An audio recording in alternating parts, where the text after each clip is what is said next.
welcome back. Yeah, this is a video series that I'm going to do just to keep occupied, I guess. A quick look to the collection and pull out most influential records that have a story. It's a series on Marty Worm's video, who did 20-ish most influential albums of your teenage years. Eric Bauer did it. I jumped on a live stream with him and Brain Smasher, and there were other people involved, but I caught them at the tail end, so there was not much to talk about left because they were at it for 8 hours. It's on Brain Smasher's account, I think. I'm in it for half an hour maybe.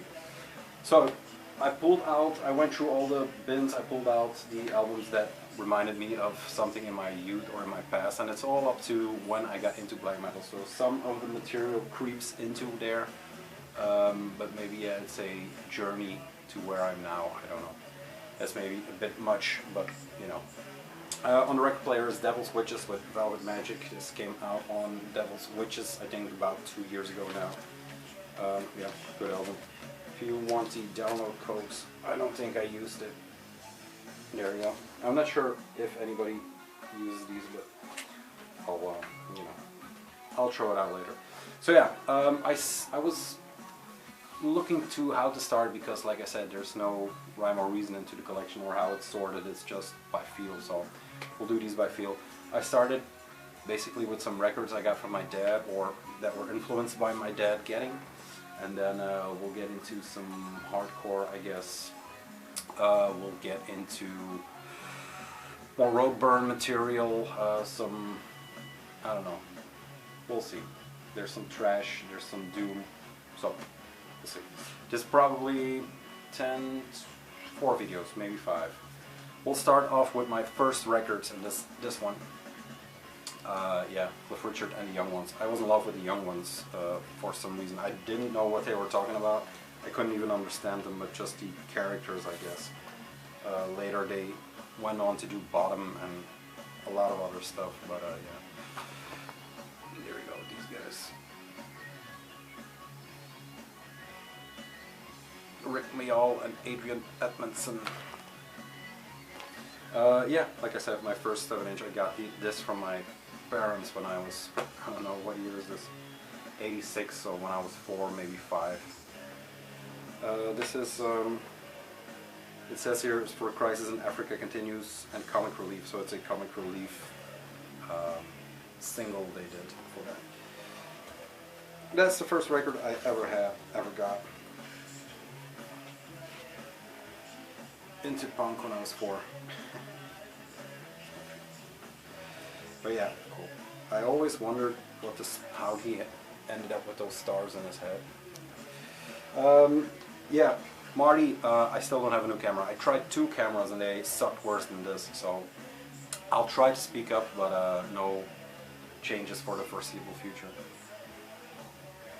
I should get one of those lapel mics, but I don't know. I'm not that good with spending my money wisely. Let's kick it off with the 2 maybe holy grails out of my collection. That's Lou Reed Berlin and Lou Reed Transformer.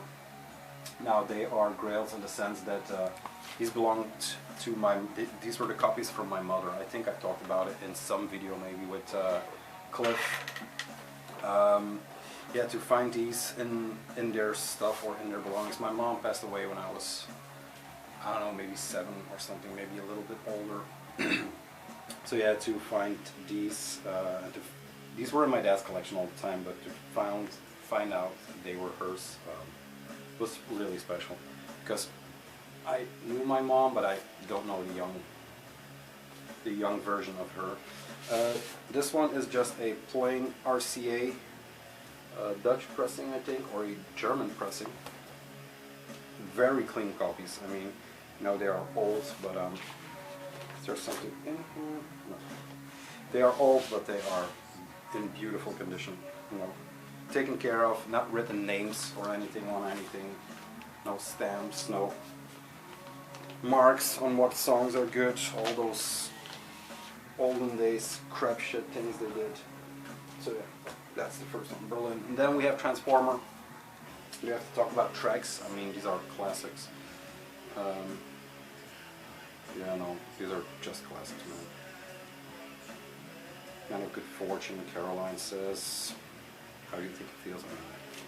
I'm not going to talk too much about it. If I have more to talk about, you'll hear it. Then this is Transformer. Very cool looking records. Always loved the design of this cover, you know, with the orange and green outline of the guitar. And this comes with some stuff from her. There is a lyric sheet she wrote out, all with youthful mistakes and translation misses and stuff like that, so that's cool. And this was, yeah, this was the continuation of those lyrics. And then something she was making a dress or something like that. A written out pattern for a dress. So yeah, this is, as we speak now, almost too much. And the record, also an RCA, Dynaflex. Very flimsy pressing, but yeah.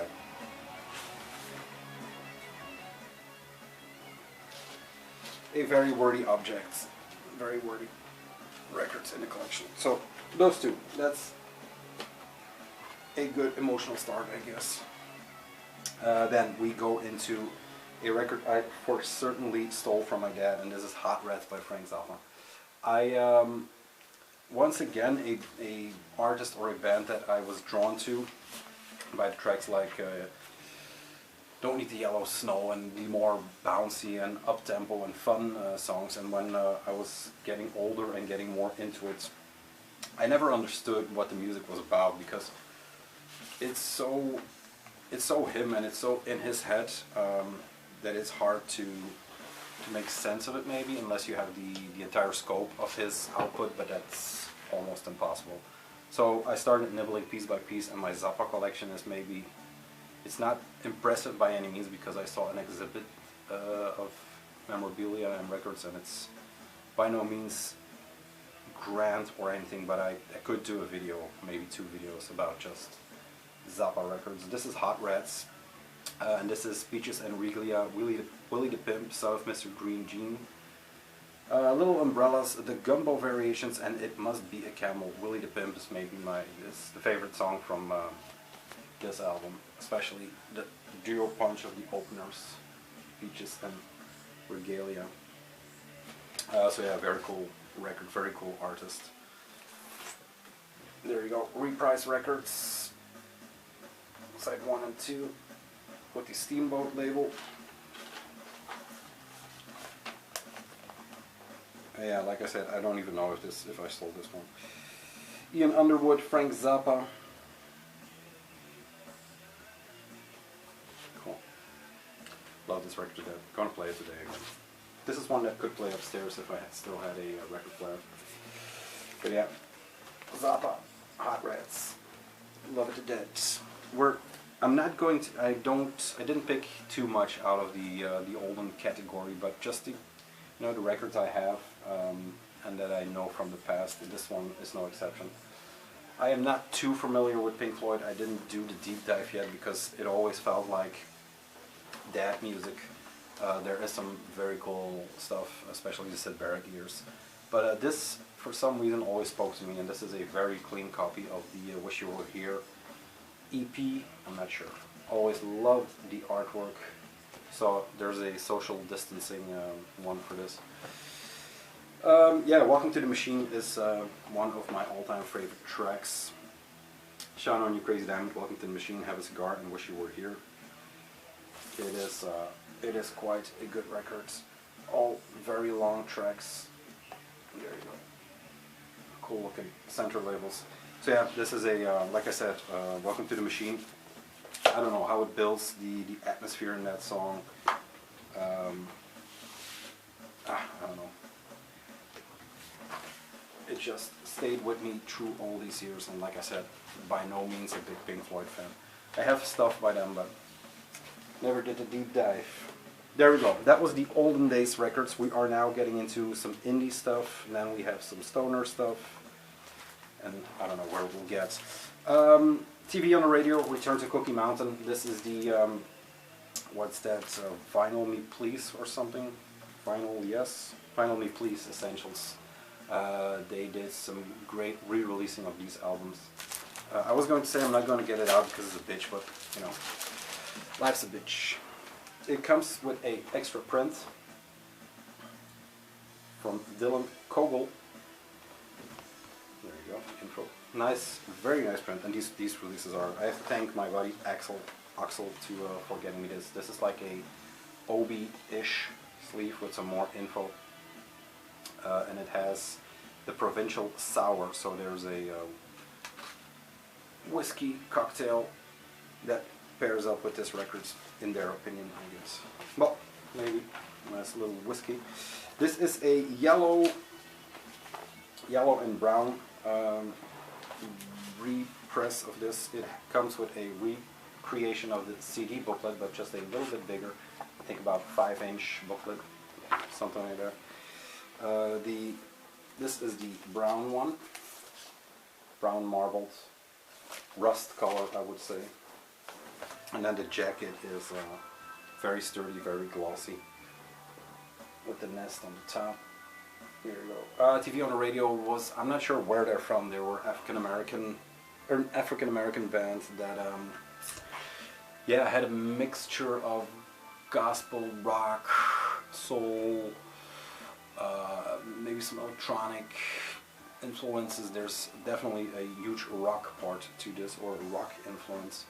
But yeah, excellent record, and there's hit after hit after hit.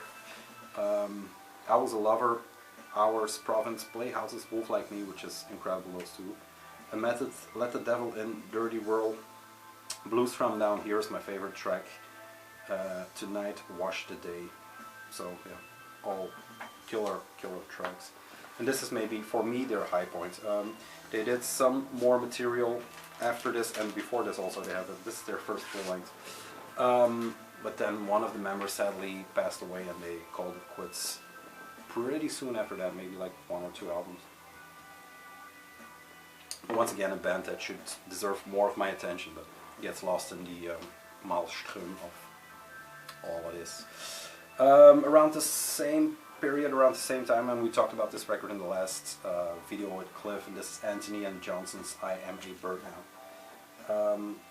This was their record that, yeah, that caught me and caught my heart, actually, because it's a very fragile record, but very grandiose at the same time.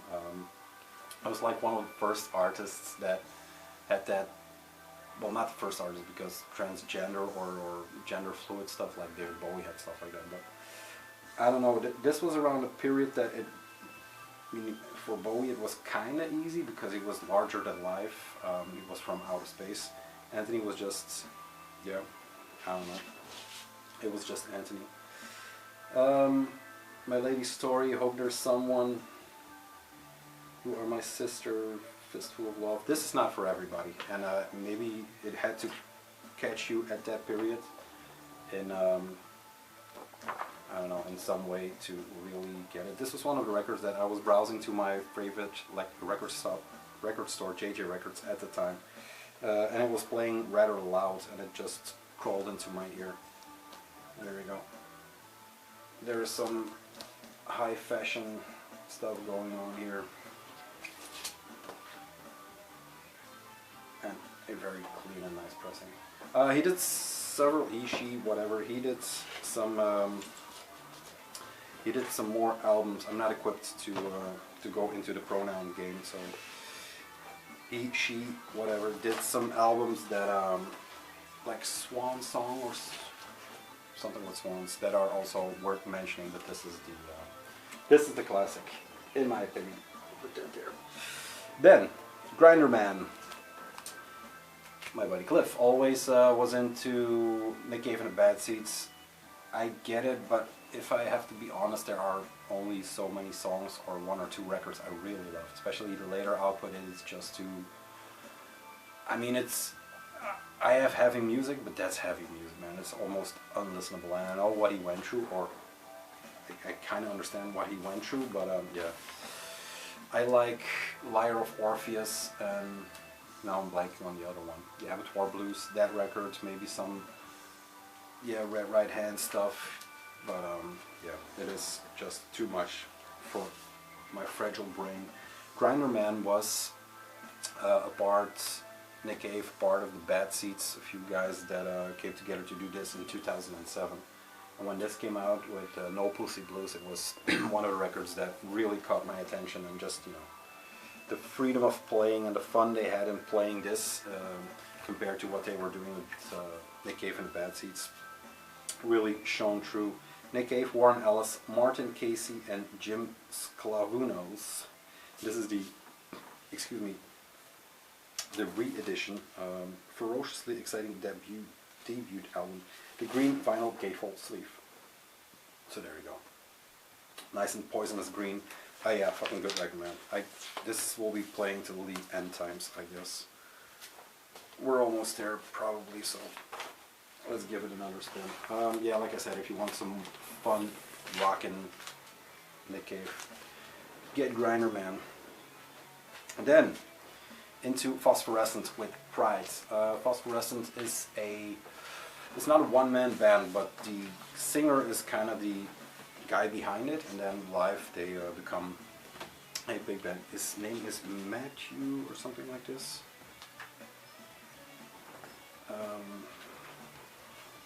Am I going to find it? That's a bit bare bones. Matthew Hook. So yeah. Once again, I pulled out these records. I'll show you the download code if you want it, but it seems like you have to study Alchemidis stuff to get this to download. Long live physical media, so I think they made it as hard as possible. Pride.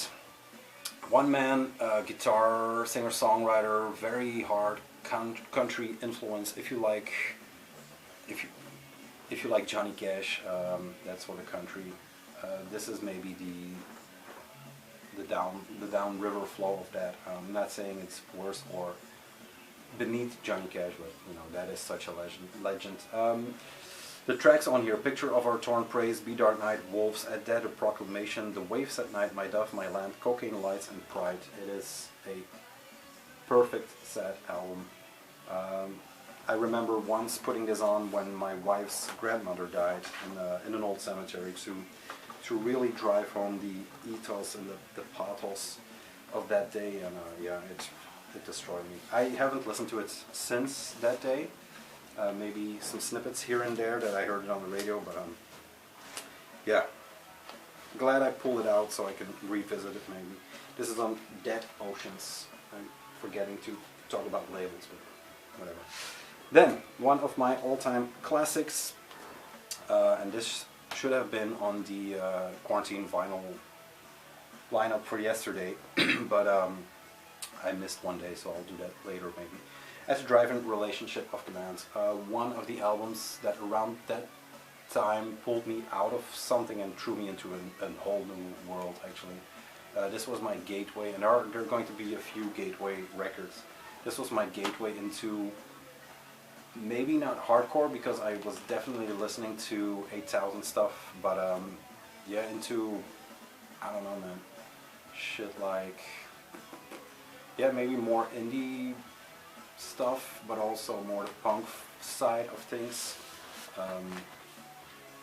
Stuff that I hadn't heard, because my entry point is always really weird for every period or for every genre. So yeah, my first record was Cliff Richard and Young Ones. I think you know where I'm going with this. This is Relationship of Commands, maybe their biggest album, certainly the classic.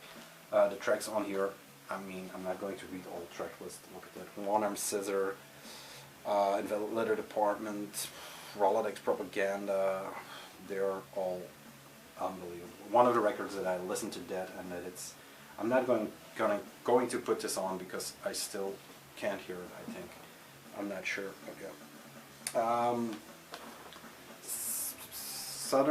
The more southern states of America, I think part are from California, parts they're a mixture of nationalities in this band. They broke up and formed Sparta and the Mars Volta, which will pop up next.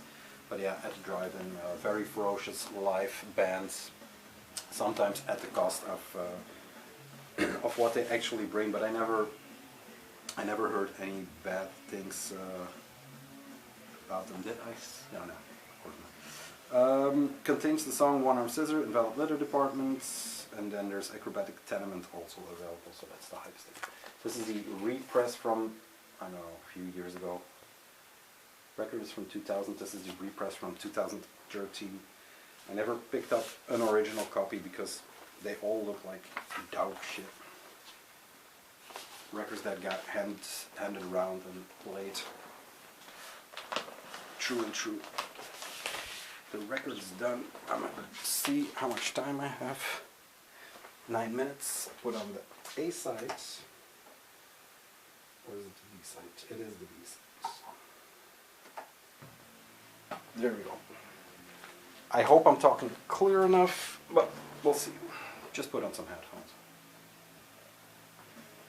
It's a lo-fi channel, for God's sake. Then, 2 records I'm going to talk about in one go because I only have 9 minutes left. And I'm not going to get these out. These are, yeah, highlights in the collection for me. This is the Marty Worm with Die Laust in the Comatorium and Francis the Mute. Both standout albums that also are listened to death for me. Great cover art, especially this one. Love that. The same guy that did Storm Torgerson, I think, that did the Pink Floyd covers and all. Not sure if this is one of them. Silver vinyl, black vinyl. This is the version that comes with the lyric booklet. And when I say silver vinyl, this is maybe the weirdest pressing I ever saw. Because this is actually unbelievably thick records and actual silver instead of that gray shit. And then it has that black border, so this is actually an impressive record. Never saw that one. It's like a silver record or a gold record you see hanging out of the wall. Yeah, I'll try to get this out just for the gatefold. There you go. Like so. It is a very good record. And this is where after at the drive-in broke up, they let loose in Mars Volta. They got in all the little patterns and rhythms that they had at the drive-in, but they were still stuck to the clutches of maybe hardcore or emo or whatever you want to call it. They let loose here and they just, the heroin came in a bit and they went spectral. So yeah, crazy stuff. Then, second to last, Queens of the Stone Age, Songs for Deaf, another record that I maybe can never hear again. I was studying in Brussels when this beast came out. Yeah, it was the resurrection of Queens of the Stone Age. They had songs for the, no, they had Rated R out, but I wasn't, this is more catchy than the other one, although Feel Good Hit of the Summer is maybe the most catchy song ever. Dries, a buddy of mine, got me into them. We saw them at Pukkelpop and he said, you have to see this, man, the guy is playing naked, which is not that it's cool or whatever, but you know, to see Nick Oliveri in his, I mean, he didn't have a sock on his dick or anything. So yeah, that was when Nick Oliveri was still in the band. This has Mark Lanegan, this has Dave Grohl, this is maybe the finest hour in their catalog. Track list is just unbelievable. And this is like a radio station concept album that every song kind of gets played when you twist the dial. There are unbelievable tracks on here. This is the Pt.1 2000, no, it had to be 2000, oh, it says 2003, so yeah, there you go. I know it came out on some bootleg editions. Someone once yelled at me on YouTube for saying, that is a bootleg. I said, yeah, okay, whatever. But it actually is the Pt.1 pressing of this one. Very sturdy red pressing, double album, double LP. Yeah, with iconic artwork. There you go. Favorite tracks. Yeah, Song for Dead is awesome. Hanging Tree, Another Love Song is quite good, and Songs for the Deaf is also good. It has Bloody Hammer. I'm not sure if that's a bonus track or not. And then the last thing I want to show you is I think I have time, is the Tomahawk box set. There you go. The Wunderkammer, Mike Patton, Dave Lombardo, Buzz Osborne, and Trevor Dunn. So, you know what's up. This came out for Record Store Day a few years ago, and it opens up like a cabinet, like so. There you go. And this is the record I wanted to talk about, the director's cut. It's the one that's always on top. The only album that was printed on actual records is the one that is Delirium Cordia, which is pressed on record through Ipecac. You know, Ipecac is terrible in vinyl. But yeah, this is the only pressing of director's cut. I have the CD version, and this is them doing soundtracks like Godfather, Der Golem, Experiment in Terror, One Step Beyond, Night of the Hunter, Cape Fear, Rosemary's Baby, Devil Rides Out, Spider Baby, The Omen, Henry, Portrait of a Serial Killer, Vendetta, Investigation of a Citizen, Twin Peaks, and Charade. And their versions are, yeah, well, if you can imagine the personnel, if you can imagine Fantomas, they are, yeah, they're a schizoid band, I think. Sadly, they are maybe defunct, I'm not sure, but check that out. Delirium Cordia is a soundtrack for an operation. I'll show that vinyl someday because it's one of the more beautiful / horrific records I have in my collection. But yeah, Fantomas. Big influence when I started looking at those movies and got into the soundtracks. I'll dive into the soundtracks and make my way into hardcore. But yeah, that was a very important record for me, and still is. I can listen to those tracks because they are so quirky, I guess. That's it. Video 1 in the books. I think, like I said, maybe 3 or 4.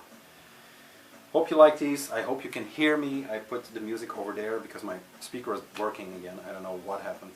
I was rearranging stuff. I was there with my back to the stereo. I heard someone come in. I looked over. There was no one there.